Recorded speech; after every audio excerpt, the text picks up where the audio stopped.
MLB announced its all-star rosters on Sunday. Francisco Lindor, Pete Alonso, Edwin Diaz making the team. Juan Soto, despite winning NL Player of the Month in June, was not on that team. Danny, was Soto snubbed from the All-Star game, or is it understanding, or do you understand it despite his hot June? No, I think it was a massive snub. I would even go far to say it was embarrassing, really. I jotted down some numbers. 904 OPS, 160 OPS plus, which is literally his career average OPS. 72 walks, leads the majors, leads the National League in OBP, 21 homers, 65 runs scored. On pace for a 37 homer, 116 run, 128 walk season. And then I saw this one earlier, hat tip to Between the Numbs on Twitter. One of 7 players in MLB history to have at least 20 homers, 70 walks, 15 doubles, 10 steals before the break. He'd be the only one to not be an all-star. And look, I understand the selection process. You need to have every team represented, and a couple of the outfielders who are on the NL team via the reserves. That's what it is. But Fernando Tatis Jr. Made the team over Soto. His OPS is 104 points lower than Soto. So I don't get it.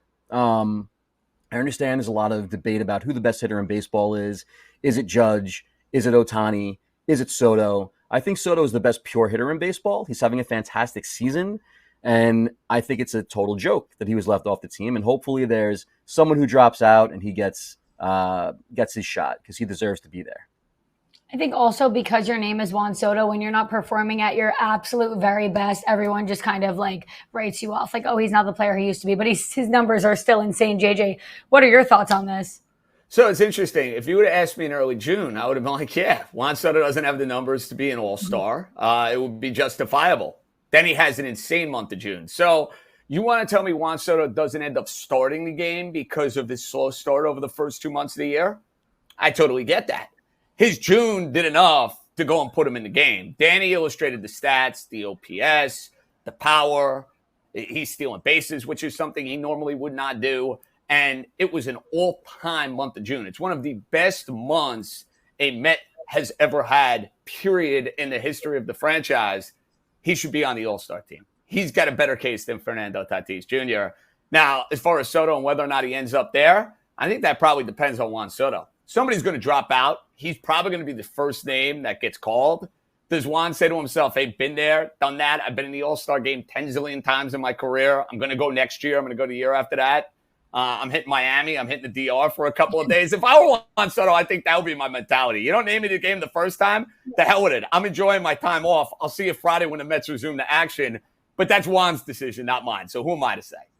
Yeah, he's like, I know who I am. I don't want to be anyone's second choice. Don't pick me the first time I'm out here. But definitely we'll wait and see if Soto does head to Atlanta and play in the All-Star game. Let's look ahead after the All-Star game, or right before the All-Star game. The Mets are still a game and a half behind the Phillies. They face the under 500 Orioles and then the Royals before the break, while the Phillies play the Giants and the Padres.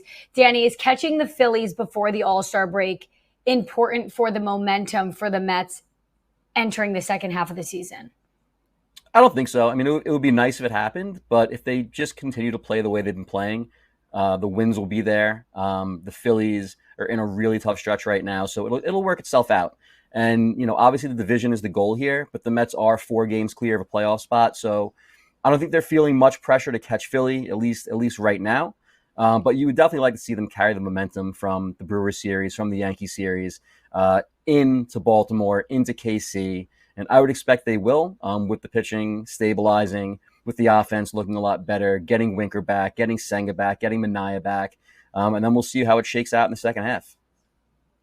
JJ, we saw the Mets lose to the Braves a couple times a few weeks ago. Everyone was like, of course, the Braves are now coming back, but they're actually still struggling. They're now behind the Marlins in the NL East standings. Do you see them as sellers at the trade deadline? Because it looks like they're kind of running out of time for some sort of playoff comeback.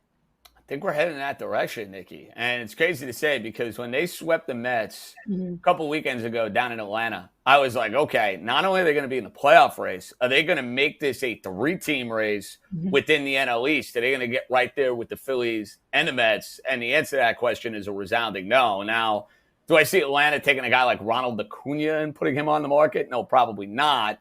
But do I think they can be a minor seller? Yeah, because it's It's just one of those years that from Jump Street has been off from an Atlanta standpoint. I mean, look at the way they started the year. They've not been able to dig themselves out of that hole. They've dealt with a whole lot of adversity and setbacks and underperformance galore. It's a two-team race in the National League East. It's the Mets, it's the Phillies. And as long as you stay within striking distance going into the month of September and your team is playing good ball, that's all you need to be concerned about. Like the idea of like at the All-Star break, do I need to be in first place? No, it means very, very little. And just making sure you're in the dance is the most important thing you could do with this playoff format being the way that it is. We've seen a lot of division winners. The Phillies are a perfect example last year.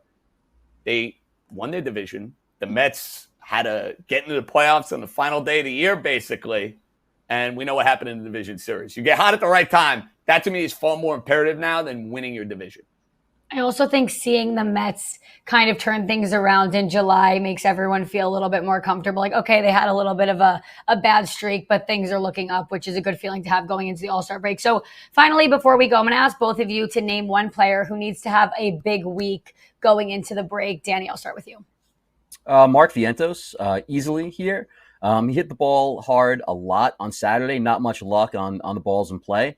But for the Mets to really get to where they want to go ultimately, and for the offense to really kind of hit its stride, they need Vientos not to be the guy he was last year. Doesn't need to hit 30 homers. Doesn't need to be a total menace. But they need him to excel. He hasn't done that yet. He was doing okay before the injury. Hasn't really been there since he came back. But Mark Vientos is my guy to have a big week. JJ? Good choice, Danny. I'm going to go with Tyrone Taylor. To me, Tyrone Taylor is in a position now over the next 2 or 3 weeks. He's auditioning to keep his job.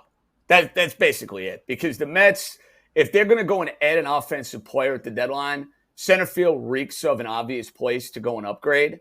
I still think they should be in the position where they do it anyway. But if you're Tyrone Taylor, and I know his defense is sparkling, and I know he played really well last year, his OPS stinks. He has not given the Mets a whole lot at any point offensively this year. It would behoove you to go and have a good stretch going into the All-Star break and then coming out of the All-Star break to at least kind of maintain your position as a platoon guy when the Mets make a deal. I'm going to say the bottom half of the lineup. I think I need to see a little bit more production from those guys. When the top and bottom are working together, the Mets are definitely a hard team to beat. But JJ and Danny, that's all the time we have here on Mets Off Day Live. The Mets open up a series against Baltimore tomorrow in Baltimore. Clay Holmes on the mound. Thanks so much for joining us. For Danny, John, and Nikki, we will see you back here next time.